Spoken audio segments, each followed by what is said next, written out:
이제 처음과는 전혀 다른 식으로 결론이 나와요. 알고 봤더니 최아지가 다른 사람과 내연 관계가 있어서요. 그거를 이제 며느리가 알게 되자 며느리를 죽인. 제가 하나를 오늘 소개하고 싶은데요.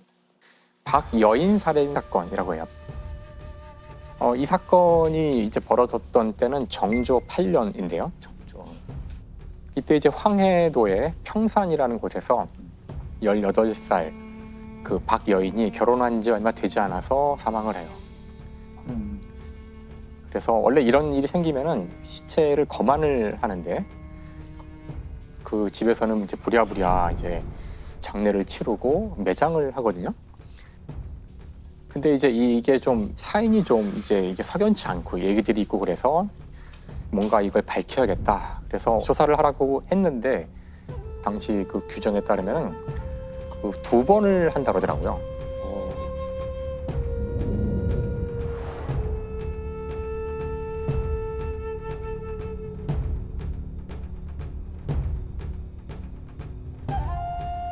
첫 번째 시체를 검안하고 두 번째 하는 사람은 처음과 전혀 상관이 없는 사람이 독립적으로 첫 번째 내용을 알지 못하는 상태에서 해서 이 두 가지가 일치해야지만 거기서 이제 사건이 종료가 되고 일치하지 않으면 세 번째 3검을 하게 된대요.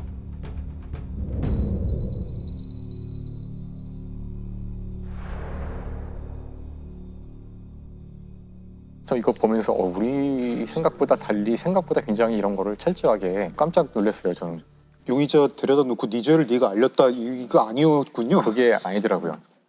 그래서 첫 번째 이제 그 검안을 하러 갔을 때에는 여기 목 후두 윗부분에 2군데를 칼로 찌른 것 같은 상처가 있다.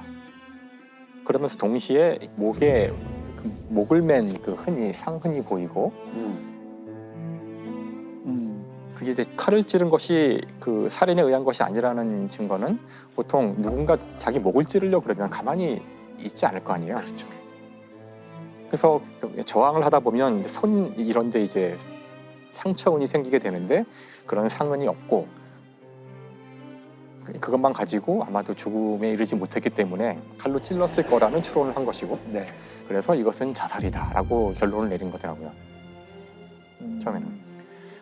한 번 더 해지잖아요. 그러니까 이제 당시 전혀 다른 사람이 왔어? 그렇죠. 그러니까 이제 또 다시 한번 보는데 뭐 처음과 크게 다르지 않은 결론이 나와요. 결론이 나와서 아마도 시어머니가 이 새로 들어온 이 며느리를 굉장히 괴롭혔고 아마 그걸 견디지 못하고 자살을 한 게 아닐까라고 이제 해서 이 사건을 종료를 하게 돼요. 그런데 친정에서는 이거는 뭔가 더 있다. 이거는 도저히 이해할 수 없는 죽음이다. 그래가지고 이 오빠가 이 죽은 박여인의 오빠가 한양에 가서 정조 임금이 행차를 할 때 거기 중간에 가서 징을 치면서 억울하다고 막 이야기를 이제 하게 돼요.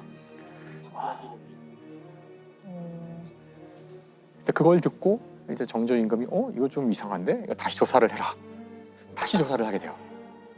일단 그 상처를 자세히 보면 상처가 2군데가 아니라 몇 군데 더 있다는 걸 알게 돼요. 아니 사람이 아무리 자살을 하려고 한다고 해도 목을 서너 차례를 찌르면서 자살을 할 수 있는 사람이 과연 있을까? 그렇죠. 쉽지 않죠. 그러게. 그리고 살인을 당했다고 하면은 보통은 본인이 방어를 하겠지만 그 급소를 한 번에 찔렸을 때에는 그거를 방어하지 못했을 수도 있다. 그러니까 단지 손에 그 상흔이 없다는 것만으로 이것을 자살로 하는 것은 말이 안 된다. 그래서 타살로 바꿔요. 그리고서 그 타살을 한 그 살인을 한 사람은 아마 시어머니 최아지라는 사람인데요. 최아지가 주범이고 그러면 이것이 며느리가 지금 18살인데 시어머니가 단독으로 이렇게 혼자 이걸 할 수 있었을까? 이거 좀 뭔가 이상하다는 거예요. 그래서 이번에는 암행어사를 파견해요. 지금으로 치면 뭐 특수검사 같은 사람들이 온 거죠. 와가지고 이 사건을 다시 조사를 해요. 다시 조사를 해서 이제 처음과는 전혀 다른 식으로 결론이 나와요. 알고 봤더니 최아지가 다른 사람과 내연 관계가 있어서요. 그거를 이제 며느리가 알게 되자 며느리를 죽인. 그런데 사실 이제 이거는 그 내연 관계에 있는 사람이 외부인이 아니라 이 내부의 조카와 사실 근친 상간을 한 것이죠. 그래서 조정에서 굉장히 이건 도저히 용납할 수 없는 뭐 이런 식으로 이제 중요하게 다루어져서 최하진은 참형을 당하고 이제 그 이제 조카도 이제 교수형을 당하게 되는 사건이죠. 저는 이제 이 내용을 읽으면서 일단은 그 우리의 정말 생각과 달리 사또라 그러죠. 이런 예. 사람들이 앉아서 그냥 대충 이야기 듣고 이거 뭐 유죄야, 이거 뭐 무죄야 이렇게 할 줄 알았는데 이게 뭐 몇 번이나 검사하고 위에 장계를 올려서 위에서 검사를 받고 이게 이상하면 다시 돌려보내고 이게 몇 차례 가도 안 되니까 결국은 암행어사가 와서 그러니까요. 생각보다 많은 과정들을 거쳐서 살인이면 살인, 그 죽음의 원인을 좀 많이 밝혔었네요. 그렇죠. 그래서 흠흠신서가 그 흠이 흠모하다 할 때 그 흠자인데 이렇게 삼가다 그런 뜻도 있거든요. 그러니까 이게 삼가고 또 삼가고 철저하게 규명하라는 그런 뜻을 갖고 있다 그래요. 그러니까 어쨌든 우리 조상들도 무언가 최대한 진실을 규명하려는 그런 노력을 했다는 거를 깨닫게 된 것 같아서 참. 담배 워즈 본편 3부작이 있고 속편 3부작이 있다. 그 시작 얘기를 드리겠습니다. 이 담배 소송이 시작부터 끝까지가 15년이에요. 15년. 네, 15년이고 제가 그 중간을 잠깐 봤던 거죠. 잠깐. 근데 이 정도 되면 판사가 몇 번 바뀌 엄청나게 많이 네, 바뀌었네요. 여러 번 네. 바뀌어요. 1심만 하는데도 판사가 4번인가. 원래 법관 인사가 2년에 한 번씩 있기 때문에 일단은 우리나라 담배 산업부터 좀 이해를 해야 돼요. 지금은 이제 그 담배 파는 회사 민영회사죠, 완전히. 그전엔 공기업이었고 그전엔 전부 부처였어요. 전매청. 전매청.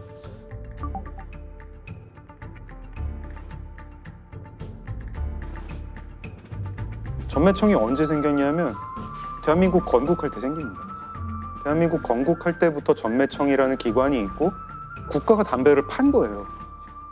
옛날에는 담배 수입이 사실 국가로서도 정말 큰 수입이었기 때문에 그렇게 국가가 금연을 장려할 이유가 없었어요. 우리 수입이니까.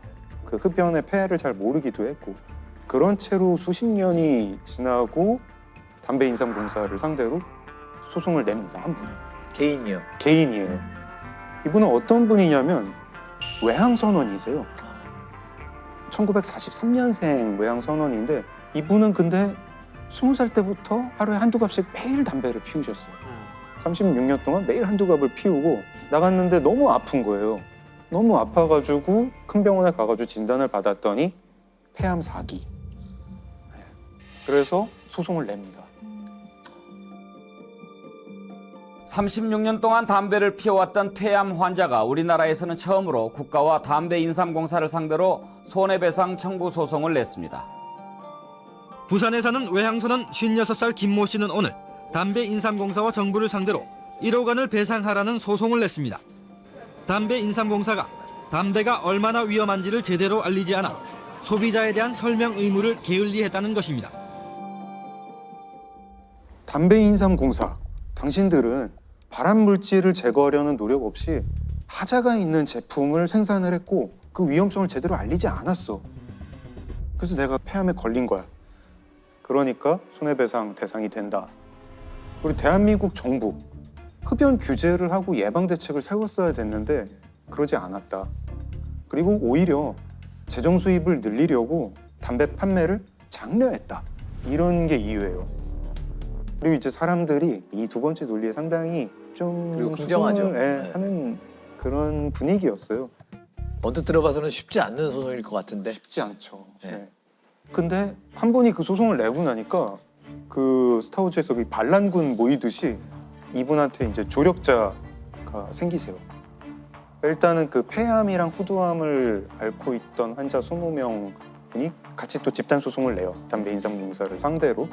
그리고 그 민주사회를 위한 변호사 모임, 네, 민변이 이건 공익소송이니까 우리가 돕겠다. 그래서 조그맣게나마 반란군 진영이 형성이 되는데 담배 회사 입장에서도 이거 정말 명운이 걸린 소송이잖아요. 그래서 이 소송이 신경전이 장난이 아닌데 정말 한치의 양보도 없는 그런 소송이 됐고 병원에 뭐 이렇게 의견서를 막 요구를 합니다. 이분이 폐암 걸린 거 왜 걸렸을까요? 그러면은 거기 병원에서 이제 답변서를 담배 때문에 걸린 것 같습니다. 이러면은 반대쪽에서 담배 회사 쪽 변호사들이 다른 각도로 막 물어보는 거예요. 과연 정말 담배 때문일까요? 다른 이유는 없을까요? 뭐 이런 식으로 막 질문을 보내고, 그 흡연 피해자가 다녔던 막 고등학교 때 건강 어땠나요? 이런 거부터 국립암센터에까지 엄청나게 많은 기관에 엄청나게 많은 질의서를 양쪽에서 다른 각도로 막 보내요. 그걸 답변하는데 막 뭐 몇 달, 심지어 1년 넘게 걸리기도 하고, 판사님은 그거 다 읽으셔야 되고, 네. 그런 것도 있었고, 이 소송을 건 쪽에서, 흡연 피해자 쪽에서 담배 회사의 연구 자료들을 공개해라, 위험성 너희도 알고 있지 않았느냐, 뭐 이런 거 재판 과정에서 필요하니까 우리한테 보내라. 그러니까 담배 회사가 한참 고민을 하다가 한 300건 정도를 보여줄 수는 있는데, 우리 회사 와서 몇 시부터 몇 시까지 이 시간 안에 복사하지 말고 보고 가. 그러면은 이 흡연 피해자 쪽은 정말 말도 안 되는 조건인 것 같다, 안 보겠다, 뭐 이런 신경전 막 벌이고, 중간에 한번 흡연 피해자 쪽이 타협안을 제시를 해요. 너희 수익을 가지고 공익재단을 만들어서 흡연 피해자들을 위해 써라. 그럼 우리가 물러나겠다 했더니 담배 회사 반응이 단칼에 싫어요.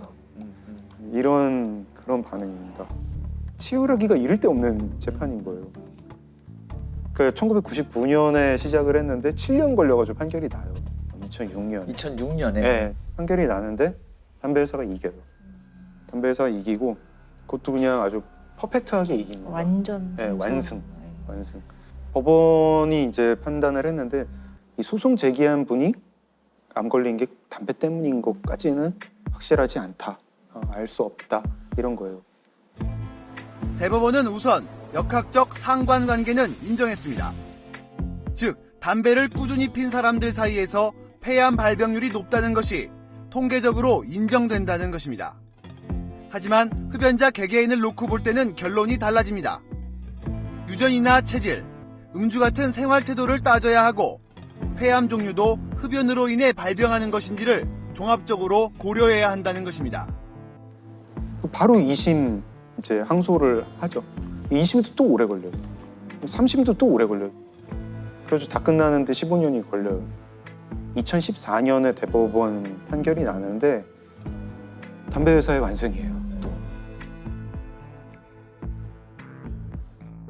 담배가 주는 여러 가지 폐해에 대해 우리 사회의 관심을 환기시켰던 이른바 담배 소송이 15년 만에 일단락되었습니다. 그동안 소송에 직접 참여했던 암 환자 7명 가운데 6명은 이미 세상을 떠났습니다. 이게 이제 담배 워즈의 본편 시리즈의 결말입니다. 새로운 희망으로 시작해가지고 제국의 역습으로 끝나는 그런 결말이고요. 본편이 끝나자마자 속편이 시작돼요.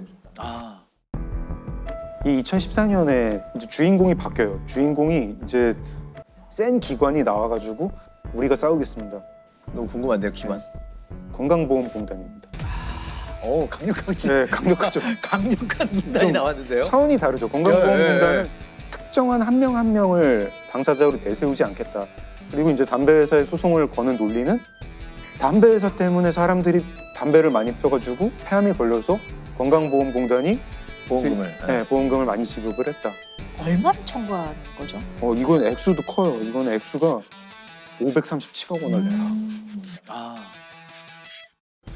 건보공단은 15년 만에 판결이 나온 개인들의 담배 소송에서 대법원이 담배 회사와 국가의 손을 들어준 만큼 환자들의 빅데이터를 적극 활용하고 전문가들의 자문과 국제기구 협력 등을 통해 흡연과 질병의 인과관계를 재판에서 입증한다는 계획입니다.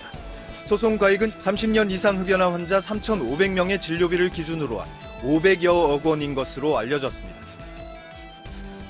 결론이 어떻게 나느냐. 또 담배 회사가 이겨요. 건강보험공단이 보험금 지급한 게 담배 회사 때문이라고 볼 수는 없다. 판결의 똑같은 논리네요. 요약이에요. 네, 똑같은 논리예요. 6년간 이어진 담배 소송 1심의 끝은 건보공단의 패소였습니다. 재판부는 흡연은 개인의 자유의지 문제고 담배 이외의 습관과 유전 때문에 암과 같은 질병이 발생할 수 있다고 봤습니다. 또 건보공단의 급여 지출은 보험 관계에 따른 것이지 담배 회사 때문이 아니라고 판단했습니다.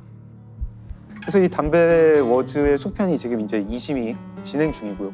그 사이에 이제 스피노프 소송들이 생기는데 2008년에 경기도가 내는 거예요. 경기도가. 네. 뭐냐면 담배 때문에 화재가 많이 발생한다.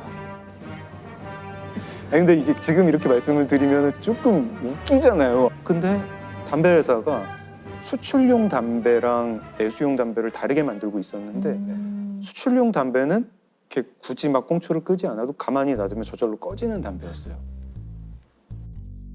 요 스피노프 요 화재 소송은 담배 회사가 이겨요. 또 이겨요. 예. 법원 판단은 화재 원인이 뭐건 간에 경기도는 불이 나면 꺼야 되는 거다.